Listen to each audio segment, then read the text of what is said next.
কল্পনা করুন এমন এক প্রাণী কথা যেটা লম্বা একটা জিরাফের মতো উঁচু, কিন্তু ডানাগুলো একটা প্রাইভেট জেটের চেয়েও বড়। আলাপ করুন কেতসালাকোয়াটলাসের সাথে, ডানা মেলা ইতিহাসের সবচেয়ে বড় প্রাণী। ভাবুন তো, একটা দানব মাটিতে দাঁড়িয়ে সরাসরি আপনার চোখের দিকে তাকিয়ে আছে।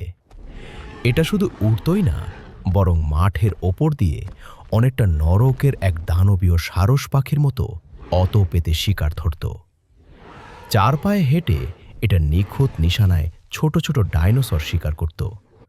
বর্ষার মতো ধারালো ঠোঁটের এক ঝটকায় নিমিষেই শেষ হয়ে যেত শিকার।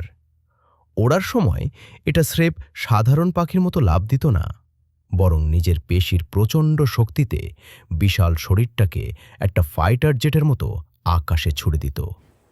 ওপর থেকে যখন এর ছায়া মাটিতে পড়ত, মনে হতো প্রাগৈতিহাসিক আকাশের এক নিস্তব্ধ রাজা যাচ্ছে।